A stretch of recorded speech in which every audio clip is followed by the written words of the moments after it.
Everybody, we're going to sing The Secret Place.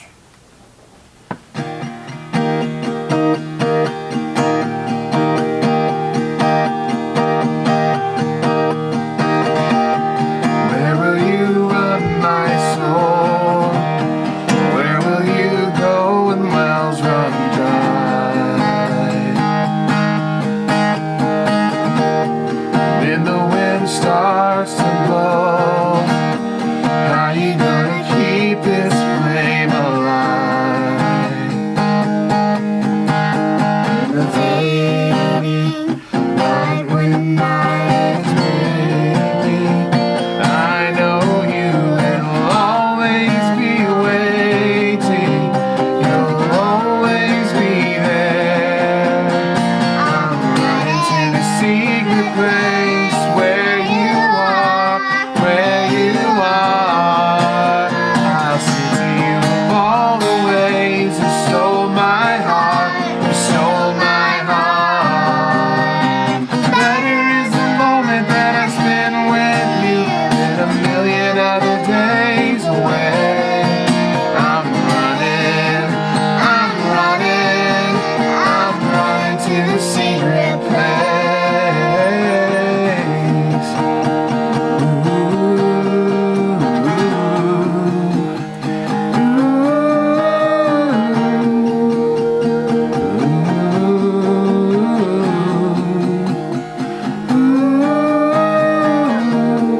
You are my only hope.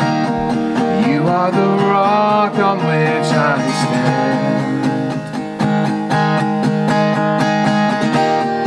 You will not let me go. I know that I'm safe inside your hands.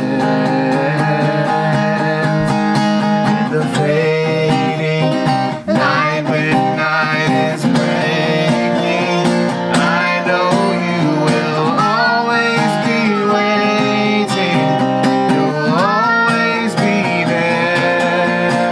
I'm running to the secret place where you are, where you are. I sing to you of all the ways you stole my heart, you stole my heart. Better is the moment that I spend with you than a million other days away. I'm running, I'm running, I'm running to the secret place. Hands are lifted high, hearts awake to life. We are satisfied here with you, here with you. Chains will hit the floor, broken lives restored. Couldn't ask for more. Here with you, here with you. Hands are lifted high, hearts awake to life. We are satisfied here with you, here with you. Chains will hit the floor, broken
Hi, Springs of Grace. I'm excited to share our Tuesday devotional with you, coming from Psalms 22, a message entitled #Blessed. We'll be looking at the entire chapter for its context, but we'll be focusing on verse 1. So I'm going to be reading now. If you have your Bibles, turn to Psalms 22.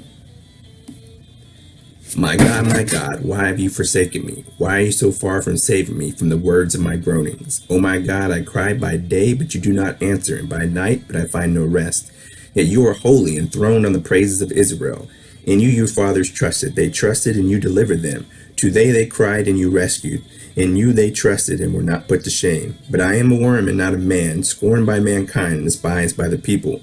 All who seek me mock me, and they make mouths at me. They wage their heads. He trusts in the Lord. Let him deliver him. Let him rescue him. He delights in him. Yet you are he who took me from the womb. You made me trust at my mother's breast. On you I was cast from my birth, and from my mother's womb you have been my God. Be not far from me, for trouble is near, and there is no help. Many bulls encompass me. Strong bulls of Bashan surround me. They open wide their mouths at me, like a raving and roaring lion. I am poured out like water, and all my bones are out of joint. My heart is like wax, it is melted within my breast. My strength is dried up like potsherd, and my tongue sticks to my jaws. You lay me in the depths of death, for dogs encompass me, and a couple of evildoers encircles me. They have pierced my hands and my feet. I count all my bones. They stare and gloat over me. They divide my garments amongst them, and for my clothing they cast lots. But you, O Lord, do not be far off. You, my help, come quickly in my aid. Deliver my soul from the sword, my precious life from the power of the dog. Save me from the mouth of the lion. You have rescued me from the horns and the wild oxen. I will tell of your name to my brothers. In the midst of the congregation I will praise you. You who fear the Lord, praise him. All you offspring of Jacob, glorify him, and stand in awe of him, all of offspring of Israel. For he has not despised or abhorred the afflicted of the afflicted. He has not hidden his face from him, but he has heard when he cried to him. For you comes my praise in the great congregation. My vows I will perform before those who fear him. The afflicted shall eat and be satisfied. Those who seek him shall praise the Lord. My heart lives forever. All the ends of the earth shall remember and turn to the Lord, and all the families of the nations shall worship before you. For the kingship belongs to the Lord, and he rules over the nations. All the prosperous of the earth shall eat and worship. Before him shall bow down all who go down to the dust, even the one who cannot keep himself alive. Posterity shall serve him. It shall be told to the Lord of the coming generations. They shall come and proclaim his righteousness to the people yet unborn, that he has done it. Psalms 22 as well as Isaiah 53 are two of the most popular messianic prophecies, but they're just two of many prophecies that point to the person and work of Jesus Christ. In fact, all throughout the Old Testament, beginning in Genesis 3:15, what is known as the proto-evangelium, the first good news, the first gospel, the promise of the seed of woman.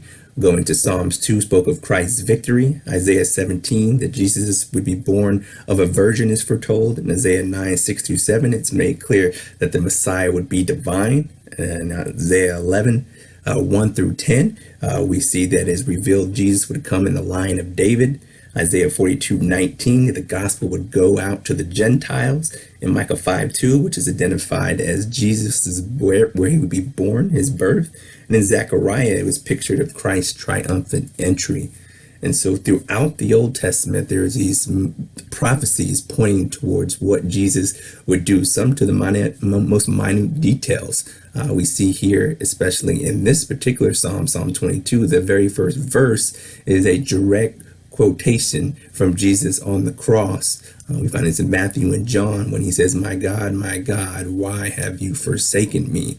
When you hear those words, it can sound like words of defeat, like did Jesus lose? Did God abandon him? It's caused some skeptics to even say that Jesus was in a state of disillusionment, that he really thought God was going to come rescue him and he didn't.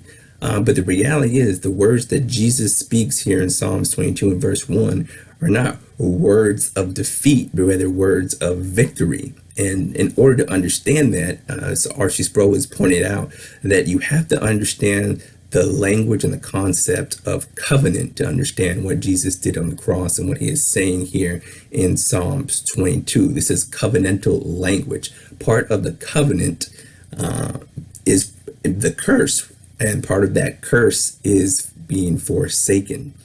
This was a huge concept in the Jewish life, understanding what it meant to be blessed and what it meant to be cursed. We see all the time in our culture, people just throwing around the word blessed, hashtag bless this, usually referring to material things that God had given them.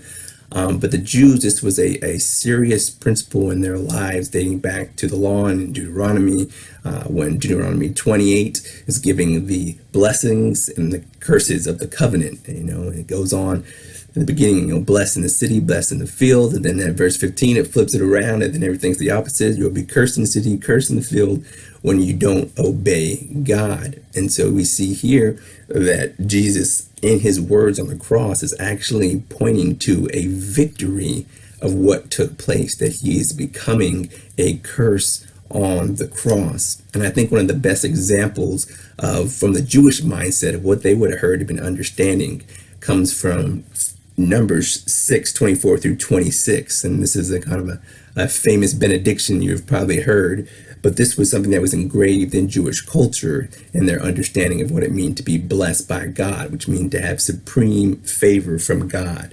And Numbers 6:24 through 26 says this: "May the Lord bless you and keep you. May the Lord make his face to shine upon you and be gracious to you. The Lord lift up his countenance upon you and give you peace." And if you notice here in this passage, it's basically saying the same thing over and over and over again 3 times. It is focusing on what it means to be blessed. And what it means to be blessed is that the Lord's face shines upon you, that his countenance shines upon you. In other words, what it means to truly be blessed is your proximity to the presence of God. That's what it means to be blessed. If you look at Old Testament, if you look at how the camps were set up and how they were arranged that they were all pointing into the center of the tabernacle of God's presence. That's what it meant to be blessed. And all those who were outside the camp, right, out inside in darkness, were outside of the light and the blessing of God. Those were the Gentiles. And R.C. Sproul says it this way in his book, The Truth of the Cross. He says, "For the Jew then, the supreme blessedness was the beatific vision, the visio Deo, the vision of God, looking God in the face. If we were to study that carefully in all the ramifications of the Old Testament, we would see that the blessedness is related to the proximity of God's presence. The closer one gets to the immediate presence of God, the greater the blessedness. The further the person is from the face of God, the less blessedness they have." And this is the concept we see all throughout the Old Testament, obviously in the sacrificial system. On the Day of Atonement, we know that the lamb was sacrificed, right, on the Day of Atonement, but there was also another sacrifice, right, which was the goat, which we get our English term, the scapegoat. And the priest would lay his hands and transfer the sins of the people also onto this scapegoat, and this goat would wander off, right, separation from the presence of God into darkness. So all of these signs are pointing to exactly what Jesus is saying on the cross, even more so in Jewish history, and even understanding more into the Old Testament, the fact that God in that time had brought all the empires that had conquered God's people, and now the Romans in power. And one thing that was special about the Romans is that they weren't like some of the other brutal conquerors where they would just basically take away everything. They would let the people keep their religion and their practice. And part of that, and providentially, was that in order for them to be able to kill somebody, the Jewish people, the people the Romans conquered, they had to get permission from Rome. That was the only thing that they couldn't do by themselves, and that's why Pilate, they go to Pilate and they go to Herod to see if they can get Jesus killed. And the thing about it, the punishment of death for the Jews would be stoning, but because they were under the Roman Empire, the punishment was crucifixion. Again, this is a fulfillment of prophecy. Paul says this in Galatians 3:13, "Christ has redeemed us from the curse of law, having become a curse for us, for it is written, curses anyone who hangs on a tree, not curses anyone who gets stoned." So again, this was providential in the way God had set this up, that he would be fulfilling Deuteronomy 21:22 through 23, meaning that he was actually becoming a curse for us. So again, it wasn't that he was crying out, my God, why have you forsaken me?" in defeat, but rather he was declaring the victory. And for those who would have understood the scriptures, the Old Testament, they would have known exactly what was taking place. This was a fulfillment of prophecy that Christ became the curse for us. Not even that, not only that, but where it happened, right? Jesus was taken outside of the city of gates, just like the scapegoat, right? He was taken out of the holy city, out of Zion, out of Jerusalem, and crucified outside the city gates, outside the camp, just like the Old Testament set up the tabernacle. It was outside of the camp. So all of these things are pointing to Jesus being who he said he was, the sacrificial lamb, the scapegoat. He who would die for the sins of his people was prophesied by the angels, right? That he would die for the sins of his people. Even when Jesus is on the cross, and when he utters these words, something took place, right? There was a change in the weather. It says literally that their sun was blotted out. Some say they think it was an eclipse. In the middle of the day, it was pitch black. Again, this is all pointing towards what the Jewish mindset and thinking was of what it meant to be blessed. It was that his countenance, that his light shined upon us. In that moment, Jesus was becoming a curse for us in the truest sense, that he was cast in utter darkness, that he felt forsaken. And those words mean exactly what they mean. He was forsaken in that moment when the sun was blocked and darkness came upon the earth and Christ died on the tree, just like he said.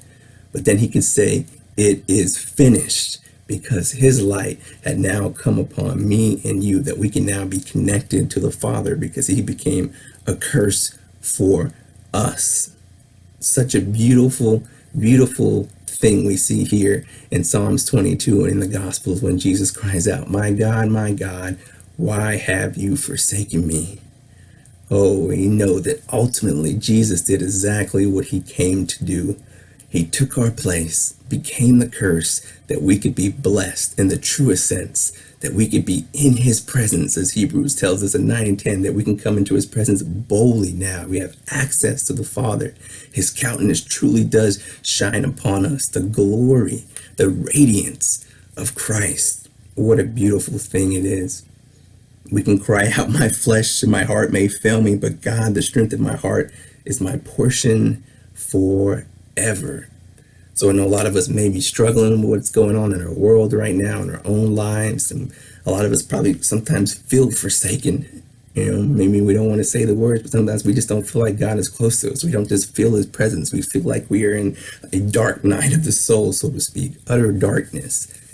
But know that God sent his son to become the curse so that God's light would shine on us forever until light came into the world.